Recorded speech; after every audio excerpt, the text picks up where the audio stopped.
Praise Ram, जय मसीह की। मैं स्टैनली मैकवान, मेरे YouTube channel Hindi Gujarati Bible study में आपका स्वागत है। मेरे चैनल को आज देखिए तब सब्सक्राइब कर लीजिए और परमेश्वर के ज्ञान में आप बढ़ते जाओ। हमें ज़िंदगी में कई बार फैसले लेने पड़ते हैं और मैं तो बोलता हूँ हर रोज़ फैसले लेने पड़ते हैं, लेकिन कई फैसले बहुत बड़े होते हैं और कई फैसले बहुत छोटे भी होते हैं। लेकिन कई फैसले ऐसे होते हैं जो ज़िंदगी को बर्बाद कर देते हैं। और ऐसा कौन सा फैसला है जो ज़िंदगी को बर्बाद कर देता है? अगर फैसला आपने गलत ले लिया तो हो सकता है आपकी ज़िंदगी पूरी तरह से बर्बाद हो जाए। और इसलिए हमें फैसला किस तरह से लेना चाहिए वो जानने के लिए मेरे साथ इस वीडियो में अंत तक बने रहो।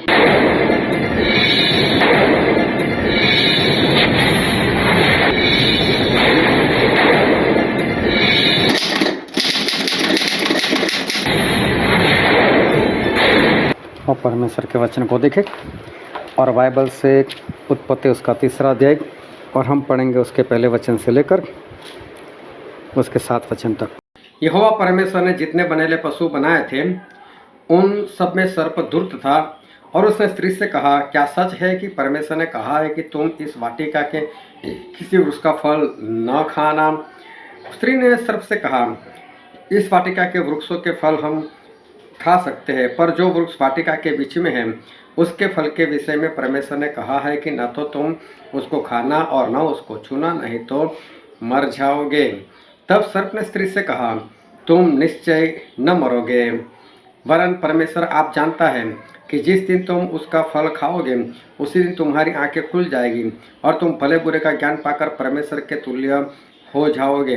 सो जब स्त्री ने देखा कि उस वृक्ष का फल खाने में अच्छा और देखने में मन भाव और बुद्धि देने के लिए योग्य है, तब उसने उसमें से तोड़कर खाया और अपने पति को भी दिया और उसने भी खाया। तब उन दोनों की आंखें खुल गईं और उन दोनों को मालूम हुआ कि वे नंगे हैं। सो उन्होंने अंजीर के पत्ते जोड़ जोड़कर लंगोट बना लिए। देखो, ये परमेश्वर का वचन है। परमेश्वर अपने वचन से हमसे बातचीत करते, तो परमेश्वर की बातचीत को बहुत ध्यान से सुनना। एक राजा था जिसका नाम था आसा, और उसके विरोध में एक बार दूसरी सेना आ गई और वो 10 लाख सैनिक को लेकर इसके ऊपर हमला करने के लिए आ रहा था। अभी इसको पता चला तो इसके पास थे 5,80,000 इसकी सेना में और सामने वाले की सेना में 10 लाख, तकरीबन डबल लोग थे। तो ये डर गया कि मेरा क्या होगा, मैं हार जाऊंगा, मर जाऊंगा। तो उसने क्या किया, परमेश्वर से प्रार्थना की। परमेश्वर से प्रार्थना की तो परमेश्वर ने उसको बचा लिया और वो 10 लाख मर गए, लेकिन इनमें से कोई भी नहीं मरा। फिर चलते चलते चारों ओर सभी लोग डर गए, बोले राजा तो बहुत पावरफुल है, 5,80,000 से 10 लाख लोगों को मार दिया, उसका एक भी नहीं मरा और 10 लाख में से कोई बचा नहीं। तो चारों ओर सभी लोग खौफ खाने लगे, बोले तो बहुत पावरफुल राजा है और इसके विरोध में कभी नहीं जाना। तो तकरीबन 35 साल तक उसके राज में कुछ हुआ नहीं। उसके बाद में ऐसा हुआ कि एक दूसरा राजा था, वो इसके ऊपर हमला करने के लिए आ गया। जब वो आ गया तो इस राजा ने देखा कि एक और चढ़ाई कर कर आ गया। तो इस वक्त बड़ी सेना नहीं थी, तो इसने क्या किया, परमेश्वर के भवन में जो सोना पड़ा था वो लेकर आया और अपने महल में भी जो सोना था वो भी लेकर आया और उसने एक दूसरे देश को उनको सारा सोना दे दिया। बोला आओ मेरी सहायता करो, वो राजा मेरे ऊपर चढ़ाई कर कर आया तो उसको भगाओ यहाँ से। तो उन लोगों को सोना मिला तो उन लोगों ने आकर इसकी सहायता की और उस राजा को भगा दिया। तो छुटकारा तो इसका हो गया। लेकिन उसके बाद क्या हुआ कि परमेश्वर ने अपने एक नबी को उसके पास भेजा और नबी ने जाकर उसको बता दिया कि तूने मूर्खता का काम किया। पहले तूने परमेश्वर के ऊपर भरोसा रखा था तो परमेश्वर ने तुझे छुटकारा दिया था, इस बार भी तुझे परमेश्वर के ऊपर भरोसा रखना था, तूने परमेश्वर के ऊपर क्यों भरोसा नहीं रखा? इसलिए बोले अब से तुझे हर बार लड़ना पड़ेगा, अब परमेश्वर की ओर से तुझे सहायता नहीं मिलने वाली। फिर चलते चलते ऐसा हुआ कि उसके पैर में सड़न लग गई, उसका पैर सड़ने लग गया। तो अभी वो खफा इतना था परमेश्वर से, तो परमेश्वर के पास गया नहीं और डॉक्टर के पास भागता रहा, डॉक्टर के पास भागता रहा, 3 साल तक दवाई करवाता रहा, लेकिन परमेश्वर के पास नहीं गया। और उसके कारण क्या हुआ कि पैसे भी गए उसके और 3 साल के बाद उसकी मौत भी हो गई। अभी मौत होने का कारण ये था कि उसने जो परमेश्वर के ऊपर भरोसा रखना चाहिए, विश्वास रखना चाहिए, वो नहीं रखा और किसी और सेना को अपनी सहायता के लिए सोना और पैसा देकर उसको बुलाया। जबकि वही भरोसा अगर वो परमेश्वर के ऊपर रखता तो परमेश्वर एक बार फिर उसको छुटकारा देते, एक बार फिर लोग सभी उससे डरने लग जाते। लेकिन इसने क्या किया है कि खुद का तो पैसा लगाया, लेकिन परमेश्वर वाला पैसा भी उसने वहाँ पर लगा दिया। इस कारण परमेश्वर उससे खफा हो गए। अगर उसने अपनी गलती मान ली होती तो भी परमेश्वर कुछ और करते, लेकिन इसने अपनी गलती को भी नहीं माना और जो परमेश्वर के नबी ने उसको ये सारी बातें बताई, उसकी गलती बताई, उसको उसने जेल में डाल दिया और आखिर में उसका पैर सड़ गया और 3 साल के बाद वो मर गया। ना वो परमेश्वर के पास आया, ना उसको जीवन मिला, ना उसको सोना चांदी कुछ भी नहीं मिला। तो एक गलत चुनाव, एक गलत काम, एक ऐसा काम कि उस वक्त जब एक सेना उसके ऊपर चढ़ाई कर कर आती है, उसके ऊपर हमला करते, तब उसके पास एक चुनाव था कि मैं परमेश्वर के पास जाऊं, लेकिन उसने अपना फैसला जो है वो कुछ और लिया। और इस बात को ध्यान समझना कि हमारा जो फैसला होता है वो बहुत ही महत्वपूर्ण होता है। हम किसी बात में जब फैसला लेते हैं, वो फैसला ही आने वाले दिन में क्या होगा वो तय करता है। फैसला हम आज लेते हैं और उस फैसले की असर कल होती है, परसों होती है, 10 साल के बाद होती है। कभी हमने समझ लो कि किसी जगह पर हमने ज़मीन ले ली, घर बना दिया और हमने आसपास में देखा नहीं कि यहाँ के लोग कैसे, कुछ भी नहीं देखा, और वहाँ जाने के बाद पता चला आसपास के लोग तो है झगड़ालू है, ऐसे वैसे। लेकिन जिस दिन हमने वो जगह ली उस वक्त हमने नहीं देखा, उस वक्त हमने किसी से पूछा नहीं, हमने फैसला कर दिया बस लेना है। और अभी क्या पूरी ज़िंदगी बस यही सहन करते रहो। लेकिन एक हमारा फैसला, उसके कारण ऐसा हो गया। कई बार शादी में लोग फैसला कर लेते हैं, चलो इसी लड़की के साथ शादी करनी, इसी लड़के के साथ शादी करनी, और शादी का फैसला लेते हैं, बाद में पता चलता है कि लड़का सही नहीं या लड़की सही नहीं, और फिर पूरी ज़िंदगी जो होती है उनकी बर्बादी की तरफ चली जाती है। जो हमने वचन पढ़ा था वहाँ पर भी एक बात है कि जो स्त्री थी जो परमेश्वर ने बनाई थी, तो उसके पास शैतान आया और उसको बोलता है कि क्या परमेश्वर ने तुम्हें सभी फल खाने को मना किया? तो बोलते नहीं, हम तो सभी फल खा सकते, सिर्फ एक ही फल नहीं खा सकते, जो भले बुरे का पेड़ है उसका फल हम नहीं खा सकते। तो बोले क्यों नहीं खा सकते? तो बोले परमेश्वर को ऐसा बोला, इसको खाना तो छोड़ो, छूना भी मत, बोले मर जाओगे। तो बोले नहीं नहीं, आप लोग मरोगे नहीं, अगर ये खाने से आप परमेश्वर के समान हो जाओगे, इसलिए परमेश्वर ने आपको रोक कर रखा है, बोले खा लो इसको। तो इस स्त्री ने देखा कि हाँ फल तो दिखने में भी अच्छा है और खाने से ज्ञान मिलेगा, तो उसने क्या किया, हाथ बढ़ाकर उसको खा लिया। ये उसने फैसला किया और उस फैसले की वजह से आज भी हम लोग भुगत रहे। अगर उस वक्त उस स्त्री ने फल नहीं खाया होता तो दुनिया में पाप नहीं आता, पाप नहीं आता तो मौत नहीं आती, मौत नहीं आती तो इस जीवन में शांति रहती। आज हमें जो बाइबल पढ़ना पड़ता है, परमेश्वर की आराधना करनी पड़ती है, बपतिस्मा लेना पड़ता है, पवित्र आत्मा को पाना पड़ता है, परमेश्वर की आज्ञाकारी करनी पड़ती, इनमें से कुछ भी नहीं करना पड़ता। अगर उस दिन उस स्त्री ने अपने आप को देख लिया होता और सही फैसला लिया होता तो कुछ भी नहीं करना पड़ता आज हमको। लेकिन देखो उस स्त्री ने एक फैसला ऐसा किया जिसके कारण आज हम ही नहीं, पूरी दुनिया जो है वो भुगत रही है। तो फैसला जो होता है वो हमें बहुत सोच समझकर और विचार कर कर हमें लेना है कि हम क्या करने के लिए जा रहे हैं, क्योंकि आज जो हम कर रहे हैं उसका रिश्ता कल से, मतलब आने वाले दिनों से। तो आज हम कुछ ऐसा करें जिसके कारण आने वाला जो कल है वो हमारा अच्छा होने पाए। लेकिन अगर आज हमने कुछ गलती की तो उसका फल भी आने वाले दिनों में हमको मिलता ही मिलता है। गलत करते हैं तो गलत फल मिलता है और अच्छा करते हैं तो अच्छा फल मिलता है। इस राजा ने जो फैसला किया कि दूसरी सेना वाले को पैसा दो, उसको सोना दो, परमेश्वर का भी सोना उसको दो, ये फैसला उसको इतना भारी पड़ गया कि उसके बाद उसकी मौत हो गई। अगर उस दिन उसने सही फैसला लिया होता तो उसको मौत नहीं मिलने वाली थी। एक लड़की थी और वो अस्पताल में जॉब कर रही थी, नर्स थी, अच्छी तनख्वाह थी, दिखने में अच्छी थी। जब वो अपने घर से निकलकर अस्पताल जाती थी तो अस्पताल दूर नहीं था, वो पैदल ही चलकर जाती थी। रास्ते में एक पुलिस चौकी आती थी और वहाँ पर एक पुलिस वाला होता था, वो भी जवान था, दिखने में खूबसूरत था। अभी ये जो नर्स थी उसकी आंखें उससे मिल गई और दोनों ने शादी कर ली। दोनों ने शादी कर ली। बाद में पता चला कि वो पुलिस वाला जो है वो तो क्रोध भी बहुत करता है, गाली गलौज भी बहुत करता है, शराब भी पीता है और मारता पीटता भी है।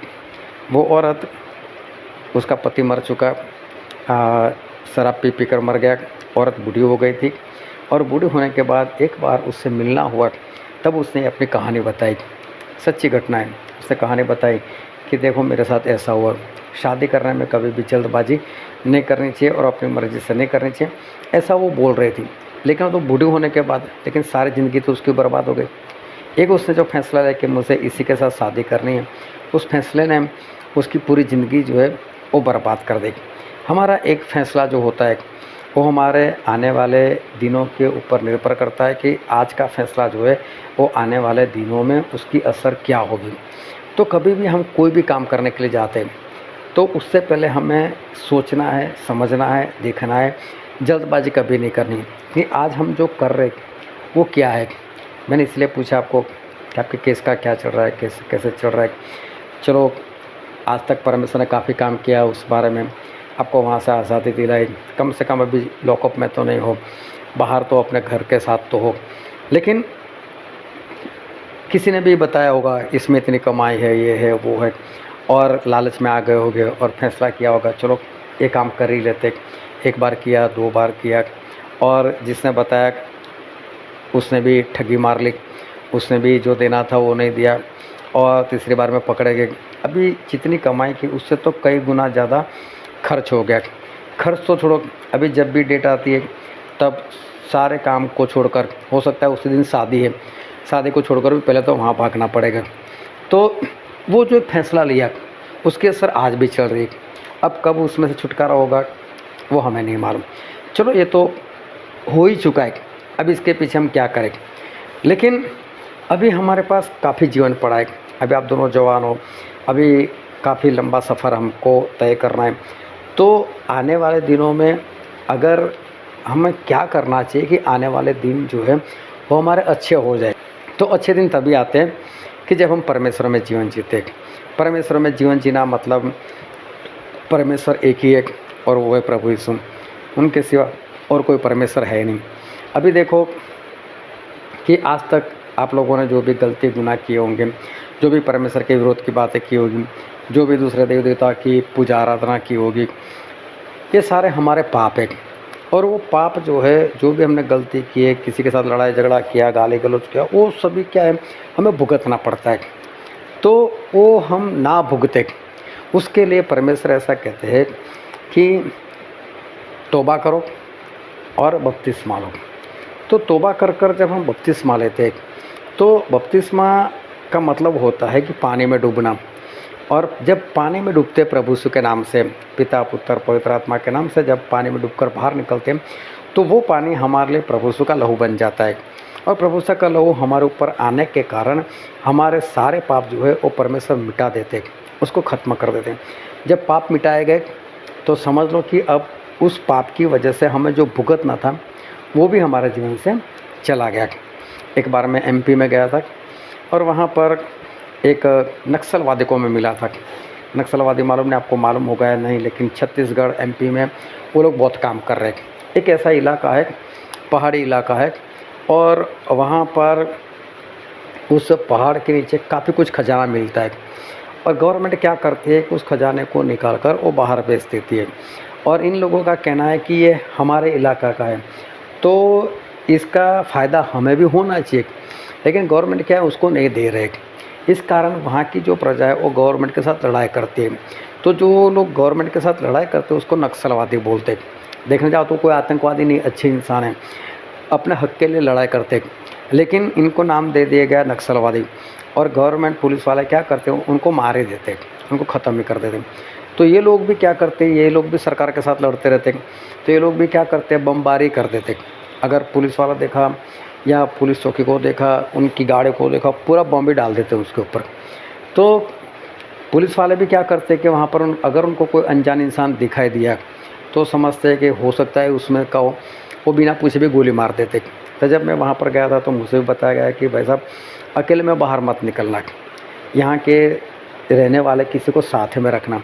तो पुलिस वाला पहचान, ये तो हमारे यहाँ का है तो इसके साथ है तो इसका कोई पहचान वाला होगा, नहीं तो अकेले जाओगे और उनको डाउट जाएगा तो बोलो उड़ा देंगे, तो बोल अकेले मत निकलना। तो वहाँ एक नक्सलवादी जो था उसके साथ मुलाकात हुई, और उसने अपनी गवाही बताई। बोले मैंने आज तक कितने मर्डर किए वही मुझे नहीं मालूम, क्योंकि बम भी डाल देते थे। अभी उसमें 2 भी मरते थे, 20 भी मरते थे, 50 भी मरते थे। बोले मेरी गिनती नहीं है मैंने कितने मर्डर कर दिए थे। लेकिन वो मसीह में आया था। अब मसीह में कैसे आया था कि उसकी माँ जो है वो पहले मसीह में आई थी। वो कभी कभी अपनी माँ को मिलने के लिए घर पर चुपके से चला जाता था। तो एक बार जब वो अपनी माँ को मिलने के लिए गया तो उसकी माँ मसीह में आई थी। तो ऐसे घुटनों के बल बैठकर वो प्रार्थना कर रही थी। तो प्रार्थना के शब्द उसके ऐसे थे कि परमेश्वर मेरा जो बेटा है वो तो आपने दिया है, वो मेरे काम का तो है नहीं, क्योंकि मुझे कोई सहायता नहीं करता, मेरे घर में रहता नहीं, वो तो नक्सलवादी बन चुका है, तो मेरे काम का है।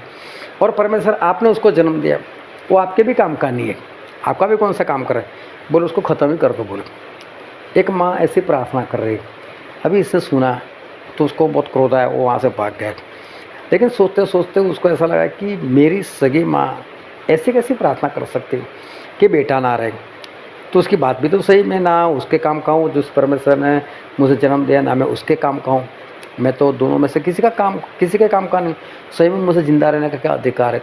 वो वापस आया। तब उसकी माँ की प्रार्थना ख़त्म हो चुकी थी। अभी उसकी माँ को नहीं मालूम, ये सुन कर गया।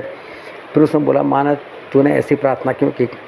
तो उसकी माँ ने बोला ये बात सही है, बोले तू ना मेरे काम का है ना तू परमेश्वर के काम का है, जिंदा रहने से फ़ायदा क्या तेरा। तो उसको बहुत पश्चाताप हुआ। उसने उसी वक्त परमेश्वर को जीवन समर्पित कर दिया। अभी था नक्सलवादी, बस उसको ऐसा था अगर मैं पकड़ा जाऊंगा तो फांसी के सिवा मेरे पास कोई रास्ता है ही नहीं। तो उसका एक मित्र था जो उसके साथ पड़ा हुआ था, उसने उसको फ़ोन कर दिया कि देखो यार मैं तो नक्सलवादी बन चुका था, लेकिन अभी मैं वापस आना चाहता हूँ और मैंने यीशु मसीह को ग्रहण किया है। और वो जो मित्र था उसका, वो मसीह को मानने वाला था। उसके साथ उसने ऐसी ऐसी बातें की। बोले ऐसा ऐसा है, मैं वापस आना चाहता हूँ, लेकिन अब मेरे पास जीवन तो है नहीं। मैं आऊँगा तो पुलिस वाले मुझे पकड़ लेंगे, जेल में डाल देंगे, केस चलेगा, फांसी हो जाएगी, मालूम नहीं मैंने कितने लोगों का मर्डर किया। तो बोले कोई बात नहीं, तो भी जल्दबाजी मत कर, मैं तेरे लिए कुछ करता हूँ। अब ये जो इसका मित्र था उसका पहचान वाला पुलिस कमिश्नर था, जो पूरे राज्य में उसका हेड होता है, वो था। उसने उसको बात बताई कि यार ऐसा ऐसा है और ये इंसान जो है अभी सुधर चुका है, क्या करे उसके बारे में। तो बोला उसको बुलाओ। तो उसको बुला लिया और फिर इसने जितनी भी पुलिस चुकी थी पूरे महाराष्ट्र में, छत्तीसगढ़ में, वहाँ से उसकी फाइल मंगवा ली, उसके फ़ोटो मंगवा ले, बोले सभी लेकर आओ। और उसने पूरा ढेर लगा दिया, उसके ऊपर पेट्रोल छिड़क कर सारा जला दिया। उसको बोला देख अब तू आज़ाद है, बिंदास से जियो, तेरे पर कोई केस नहीं। इसके हाथ में था, एक हाथ में था, तो उसने ये पूरा कर दिया। अभी वो इंसान परमेश्वर का नाम प्रकट कर रहा है और बिंदास से अपनी गवाही बता रहा है कि मेरे साथ ऐसा हो, मैं ऐसा था, लेकिन अब परमेश्वर ने मुझे चुना। तो देखो एक फैसले ने उसको समझो नक्सलवादी बना दिया और उसमें मौत थी, फांसी थी, या तो कभी न कभी कुत्ते के समान उसको गोली लग जाती और मर जाता। और एक फैसला उसने ऐसा लिया कि मुझे मसीह में जीना है। तभी भी रास्ता तो कोई था नहीं, लेकिन कहीं से न कहीं से देखो परमेश्वर ने कैसा रास्ता निकाला और वो आज भी जिंदा है। तो एक हमारा फैसला वो हमारे आने वाले जीवन को सुधार भी सकता है, बिगाड़ भी सकता है। तो उसे फैसला नहीं, बस अब मुझे परमेश्वर में जीवन जीना है। तो मरने के लिए भी तैयार था, लेकिन देखो परमेश्वर ने उसको मौत नहीं दी, परमेश्वर ने उसको जीवन दिया, चाहे किसी भी तरह से, लेकिन परमेश्वर ने उसको नया जीवन दिया और आज वो परमेश्वर को बिंदास से वो प्रकट कर सकता है। तो ये यीशु जो है वो हमारे परमेश्वर, वो कुछ भी हमारे लिए कर सकते और हमारे लिए उन्होंने अपनी जान दे दी। तो कौन सी बात ऐसी जो हमसे पीछे रखेंगे। तो हमारे लिए सब कुछ कर सकते हैं और वो आसमान में बैठे हुए पूरी धरती को देख सकते हैं। उनको मालूम है मुझे किसको किस तरह से बचाना है या किसको किस तरह से दंड देना है। उनको सब कुछ दिखाई देता है, सब कुछ उनके हाथ में है। वो बोलते हैं कि ऊपर स्वर्ग में और इस धरती पर सारा अधिकार मेरे पास है। तो उनके पास सब कुछ है, ये पूरी कायनात जो है उनके वश में, वो चाहे वो कर सकते हैं। अगर वो आसमान से एक बार फूंक मार दे और फूंक मार कर इतना ही बोल दे कि सारे लोग सिर्फ मुझे मानने वाले बन जाओ, तो सारे देव देवता ख़त्म हो जाएंगे, सभी लोग उनको मानने वाले बन जाएंगे। प्रभु उसे ऐसा कर सकते हैं, उनमें इतनी ताकत है। हाँ, करते अपने तरीके से, लेकिन जिस परमेश्वर को हम मानते हैं वो सर्वशक्तिमान है। अभी देखो कि आने वाले दिन में आपके साथ क्या होगा आपको नहीं मालूम। अभी ये केस चलेगा तो मालूम नहीं आपको उसमें से बरी कर देंगे या तो आपको जेल में जाना पड़ेगा, हम नहीं जानते। लेकिन जिस परमेश्वर को हम मानते हैं अगर उस परमेश्वर के पास जाए, उस परमेश्वर को अपना जीवन समर्पित कर दे, तो उस परमेश्वर को मालूम है कि मुझे इसके साथ क्या करना चाहिए। वो ऐसा कर सकते हैं कि आपको बाइज्जत बरी कर सकते, सारा केस जो है वो गायब कर सकते, वो निकाल सकते, सब कुछ कर सकते। एक इंसान तक वो जॉब करता था, वो जहाँ से रेत निकलती ना, ट्रक भर कर रेत लेकर जाते हैं तो उनको रॉयल्टी देनी पड़ती। तो कई ट्रक वाले क्या करते हैं कि चुपके से निकाल कर भाग जाते हैं। तो वो आगे उसको चौराहे के ऊपर खड़ा रहना था, और अगर कोई ट्रक जाती है रेत लेकर, उसको रोकना था, उसको पूछना था, भाई साहब आपने रॉयल्टी जो है वो भरा है कि नहीं, अगर भरा है तो जाने दो, नहीं तो चलो उसको रसीद बना कर दे दो और उसके पास से पैसा ले लो। तो हर रोज़ का इसका काम था, और पैसा जमा कर कर शाम को छुट्टी लेने के बाद अपने ऑफिस में जाना, वहाँ पर पैसे जमा करवाना और अपने घर जाना। एक बार ऐसा हुआ कि वो एक काम करते करते जब वो निकलने वाला था, तो वहाँ पर एक पान ठेले वाला था, उसके साथ उसकी मित्रता हो गई थी। वो बोलता है, यार थोड़ा शराब पी कर जाओ। बोले नहीं यार, मुझे नहीं पीना, मैं ड्यूटी पर हो रहा। बोले 2 पैग में क्या हो जाता है, चलो ये लोग, चलो इसने भी 2 पैग लगा दिए। अभी इतना नशा नहीं था, हल्का सा नशा था, लेकिन जब बस से वो निकला अपने ऑफिस में जाने के लिए, तो उसके पास जो रिसिप्ट बुक थी वो उसने बस में ऊपर जहाँ सामान रखते वहाँ पर रख दी। अभी जब उसके ऑफिस आए तो उतर गया, वो लेना भूल गया वो। अभी उतर गया, बस तो कहाँ चली गई, कौन वो लेकर गया, उसके हाथ में वो आई नहीं। अभी वहाँ जाकर उसने ईमानदारी से जितने भी पैसे उस दिन आए थे सारे के सारे जमा करवा दिए। लेकिन जो ऑफिस वाले उसके ऊपर विश्वास कैसे करेंगे, इतना ही था, क्योंकि वो रिसिप्ट बुक तो चाहिए, तभी देखेंगे हाँ इसका टोटल इतना है और इसने इतना जमा करा है, इसने ईमानदारी से जमा करा है, लेकिन सबूत तो है नहीं कि इतना ही है। अभी एक शराब पीने का जो फैसला लिया उसके कारण ऐसा हो गया उसके साथ। अभी क्या हुआ, इस बात को 2 साल बीत गए। 2 साल में ना तो उसकी तनख्वाह बढ़ी, ना उसको प्रमोशन मिला, कुछ भी उसका हुआ नहीं। कारण क्या था कि गवर्नमेंट ने उसके ऊपर केस कर दिया था कि भाई साहब ने ऐसा ऐसा किया है। तो जब तक इसका फैसला ना हो तब तक इसकी जो सैलरी है, मतलब जो उसमें बढ़ने वाला है, वो सारा पैसा रोक दिया जाए, इसको नहीं मिलेगा। अभी 2 साल के बाद उसने एक बार मुझे बुलाया, बोला यार मेरे लिए प्रार्थना करो। मैं बोला क्या हुआ, तो बोले प्रार्थना ऐसे करनी है कि मेरे साथ ऐसी घटना हो चुकी है। तो बोले अब मुझे दंड तो होगा, और मेरी भी गलती है तो दंड तो होना ही चाहिए, लेकिन दंड बोले एक तो ये हो सकता है कि मेरी तनख्वाह जो है वो ये लोग 6 महीने तक रोक ले फैसला आने के बाद, और मुझे उस वक्त ना मिले, या तो फिर मुझे जो मेरी पोस्ट है उससे उतार कर मुझे प्यून बना दिया जाए, चपरासी बना दिया जाए। तो बोले आप प्रार्थना ऐसे करो कि मैं चपरासी बनना नहीं चाहता। मैं बोला क्या हुआ, तो बोले यार मेरी इतनी पोस्ट है और मैं चपरासी बन जाऊँगा तो मैं जिसके पास पानी मांगता हूँ तो मेरे पास पानी मांगने लग जाएगा।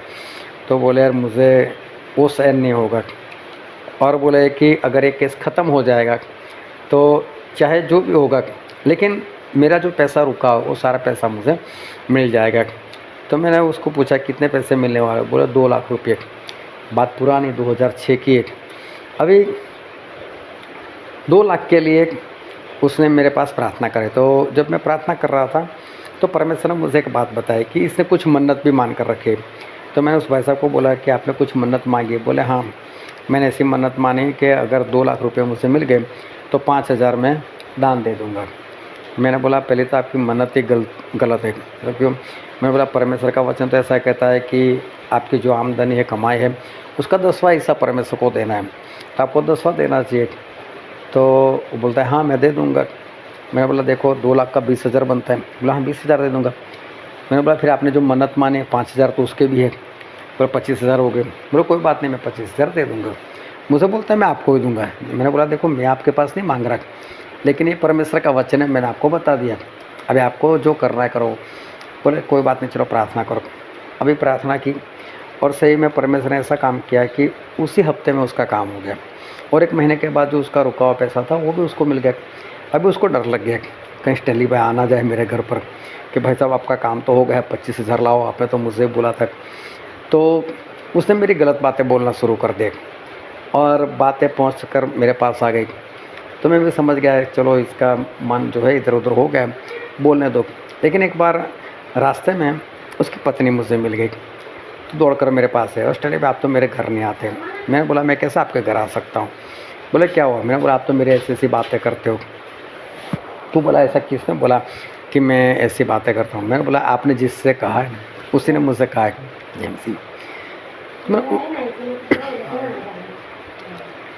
मैंने बोला जिसको आपने बताया उसी ने मुझे बताया। फिर उसका मुंह बंद हो गया, वो कुछ नहीं बोले। चलो अभी पैसा आ गया तो उनका मन तो नहीं हुआ देने का, दिया भी नहीं, ना बुलाया। लेकिन उसके बाद क्या, पति पत्नी का लड़ाई झगड़ा हो गया। पति पत्नी का लड़ाई झगड़ा होगा तो पति घर छोड़कर भाग गया। घर छोड़कर भाग गया, 2 लाख लेकर भाग गया। 15 दिन में 2 लाख खर्च कर दिए उसने। और साथ में उसके गले में सोने की चेन थी, हाथ में सोने की अंगूठी पहनी थी, वो भी बेच डाली उसने, वो भी खर्च कर दी। जब कुछ नहीं रहा तब घर में आया, तब मुझे पता चला। तो उसकी पत्नी ने एक बार मुझे बताया, बोले ऐसा ऐसा हुआ। मैंने बोला आपका फैसला था कि देना चाहिए और नहीं देना, वो भी आपका फैसला था। आज आप भुगत रहे हो उसके बारे में। तो मेरे कहने का मतलब ये है कि हवा ने जो फल खाया अपनी मर्ज़ी से खाया, उसको किसी ने ज़बरदस्ती नहीं की। शैतान ने भी ज़बरदस्ती नहीं, शैतान तो बोल रहा है कि ऐसा करो। तो हमारे पास एक तो शैतान की आवाज़ भी आती है, परमेश्वर की भी आवाज़ आती है।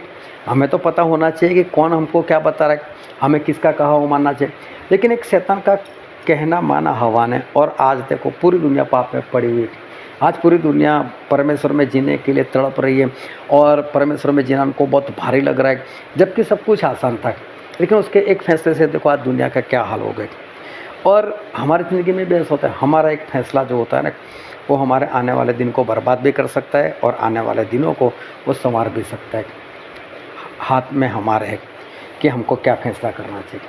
और इसलिए मैं आप दोनों को भी आज बताता हूँ कि आने वाले दिनों में जो बपतिस्मा रखा है, बपतिस्मा एक ऐसी चीज़ है कि बपतिस्मा से हमारे पाप धुल सकते हैं पूर्ण रीति से। और कोई भी इंसान ऐसा नहीं है कि वो हमें संपूर्ण रीति से माफ़ कर दे। आपका जिसके भी साथ लड़ाई झगड़ा होगा, कभी भी देखो वो प्यार फिर से नहीं बन पाएगा। एक बार हमारा संबंध टूट गया, वो प्यार फिर से नहीं बनता। सिर्फ हमारे परमेश्वर है कि अपने ही लहू से हमको धोकर साफ करते हैं और हमको वैसा ही प्रेम करते हैं जैसा वो पहले भी करते थे। बस वो परमेश्वर है। और बपतिस्मा के जरिए हमारे पाप सारे धुल जाएंगे, और जब पाप धुल जाएंगे तो हम पवित्र हो जाएंगे। पवित्र हो जाएंगे तो परमेश्वर अपना पवित्र आत्मा हमको देंगे। जब पवित्र आत्मा से हम भर जाएंगे तो हमको आत्मा में जीवन जीने की, मसीह में जीवन जीने की, बाइबल के अनुसार जीवन जीने की एक शक्ति मिलती है, एक सामर्थ्य मिलता है। आज आप लोगों के पास प्रार्थना करवाते हो, लेकिन पवित्र आत्मा आने के बाद ऐसा होगा कि लोग आपसे प्रार्थना करवाएंगे। हाँ, और आपको पता चलेगा इसके जीवन में क्या है, कैसा है। आप उनको बता सकते हो, देखो भाई साहब आपके जीवन में ऐसा है। लोग आपसे बात करेंगे कि यार आपने प्रार्थना की, मेरे जीवन में ये काम हो गया, आपकी प्रार्थना से मेरे जीवन में चंगाई आ गई, मेरे जीवन में छुटकारा आ गया, मेरे जीवन में आशीष आ गई। कितनी अच्छी बात है। आज हमको प्रार्थना करवानी पड़ती है, लेकिन पवित्र आत्मा आने के बाद हम और लोगों के लिए प्रार्थना कर सकते और कई लोगों को हम बचा सकते। आज तो हमको बचने की ज़रूरत है, लेकिन पवित्र आत्मा आने के बाद हम लोगों को भी बचा सकते हैं। लेकिन एक हमारा फैसला कि हाँ चलो मुझे ऐसा करना है, तो उस फैसले से क्या होगा, सारे पाप मिटाए जाएंगे और आने वाले दिनों में जो नरक है उससे हम बचाए जाएंगे। देखो मरना तो सभी को है ही है, या तो पापों में मरकर नरक में जाओ, या तो पवित्रता में मरकर स्वर्ग में जाओ। लेकिन मरना तो हमारे जीवन में है ही है। लेकिन मरने के बाद जहाँ पर हमको पहुँचना है वो आखिरी बात है। बस वहाँ पर पहुँच गए, फिर वहाँ से छुटकारा नहीं। अगर स्वर्ग में चले गए तो स्वर्ग में से उठाकर हमको कोई नरक में नहीं डालने वाला, और नरक में गए तो नरक में से आज़ाद कर हमको कोई स्वर्ग में नहीं लेकर जाने वाला। स्वर्ग में चले गए तो अच्छी बात है, लेकिन नरक में जाने के बाद हमारे पास कोई रास्ता नहीं कि कोई हमको वहाँ से निकाल सके। लेकिन हमारी आज और हमारा आज का फैसला वो हमको उस नरक से बचा सकता है। हम कितना भी खाएं, कितना भी अच्छा पहने, कुछ भी करें, लेकिन मरना तो हमको है ही है। ये सारी बातें हमको नहीं बचा सकती। और इसलिए मैं बोलता हूँ कि आने वाले दिनों के लिए आज ही फैसला करो, और ऐसा फैसला करो कि ताकि आप बचाए जाओ, नरक में ना जाओ और आने वाले दिन सुधर जाए। इतना ही नहीं, जब परमेश्वर देखें कि मेरा बेटा पहले ऐसा था, मेरी बेटी पहले ऐसी थी, लेकिन अभी सुधर कर मेरे रास्ते पर चल रहे, तो क्यों ना परमेश्वर उस वकील, उस जज का मन परिवर्तन करे। परमेश्वर कर देंगे ऐसा, और जज खुद बोलेंगे भाई साहब जाओ भी, मैं आपको आज़ाद करता हूँ। क्यों? क्योंकि परमेश्वर उसको मन देंगे। नहीं तो उसका मन तो है ही पैसा खाने का, वो तो खाएगा, लेकिन परमेश्वर ऐसा कर सकते हैं कि हमारे जीवन को आने वाले दिनों में बदल सकते। एक बहन जी थी, वो ऑटो में बैठकर जब अपने घर गई तो उसका मोबाइल जो था उसने ऑटो में ऐसे ही रखा था, ऐसे ही छोड़कर चली गई अपने घर में चली गई। उसके बाद उसको याद आया कि मैं तो मोबाइल ऑटो में भूल गई, तो उसने अपने पति के फ़ोन से तुरंत फ़ोन किया, तो वो ऑटो वाले ने देख लिया था फ़ोन, तो उसने क्या स्विच ऑफ कर दिया। और स्विच ऑफ करने का कारण क्या था, उसके अंदर लालच आ गई होगी, इतना महंगा फ़ोन है, चलो वापस नहीं कर रहे हैं, उसने स्विच ऑफ कर दिया। स्विच ऑफ कर वो हो सकता है वो सिम निकाल कर बेच देता या तो अपने लिए रख लेता। अभी उस बहन का मुझसे फ़ोन आया, बोले ऐसा ऐसा हुआ, आप प्रार्थना करो। मैंने कोई बात नहीं, मैंने प्रार्थना की तो स्विच ऑफ से इतना तो पता चल गया कि जो ऑटो वाला बेईमान तो हो ही चुका है। ये प्रार्थना ऐसे की कि परमेश्वर उसके मन को आप बदलो ताकि वो वापस जाकर देकर आए। तो परमेश्वर ने ऐसा ही किया, उसका मन बदल गया, वो खुद वापस वहाँ पर गया और जाकर घर में जाकर उस फ़ोन देकर आए, वरना उसका मन तो बदल ही चुका था। उसने वहाँ पर जाकर कबूल भी किया कि रात को तो मालूम नहीं मुझे ऐसा होगा तो मैं दूँ ही नहीं, लेकिन मालूम नहीं सुबह मेरे मन में क्या होगा तो मैं वापस आपको देने के लिए आ गया। उसने इसे कबूल भी किया। तो ये किया किसने? ये परमेश्वर है, मन बदलने वाले परमेश्वर है। वकील का मन बदल सकते हैं, जज का मन भी बदल सकते हैं और परमेश्वर काम कर सकते हैं, लेकिन फैसला आपका आज होना चाहिए। आज ऐसा फैसला करो कि परमेश्वर आपके लिए काम करे और परमेश्वर आपका सब कुछ अच्छा करे। हालेलुया। आओ हम सभी अपने आँखों को बंद करें, अपने मस्तकों को प्रभु से आगे झुकाए। जो राजाओं के राजा है, जो सर्वशक्तिमान परमेश्वर है, जो हमारे बीच में है, मेरे प्रिय ये वक्त है कि हम अपने आप को जांचें, अपने आप को परखें और आज अपने आप की परीक्षा करें, अपने आप से सवाल करें और थोड़ा सोचिए कि क्या मुझे आज तक जैसा जीवन जिया हो वैसा ही जीवन जीकर मुझे नरक में जाना है, या फिर अपने आप में बदलाव लाकर प्रभु के लहू से शुद्ध होकर मुझे स्वर्ग में जाना है। आज का फैसला आपके आने वाले दिनों को बदल सकता है। आज का फैसला आने वाले दिनों में आपके लिए आशीष वाला भी हो सकता है, शराब वाला भी हो सकता है। लेकिन एक गलत फैसले से उस स्त्री ने फैसला किया कि मुझे फल खाना है और देखो पूरी दुनिया बिगड़ कर रह गई। एक इंसान से पाप आया और सभी इंसान में फैल गया, पाप के जरिए मौत आई और सभी इंसानों में मौत फैल गई। हमेशा फैसला करें कि हम भी आशीषित होने पाए और हमारे जरिए और लोग भी आशीषित होने पाए। कब तक हम ऐसा ही जीवन जीकर बार बार दुखी होते रहेंगे, बार बार परेशान होते रहेंगे? बस आज का वक्त है कि हम सही फैसला करें। हो सकता है आज के बाद कोई सही फैसला करने का मौका ही ना मिले, इससे अच्छा है आज ही हम फैसला कर लें, सही फैसला करें ताकि आने वाले दिनों में हम बचाए जा सकें।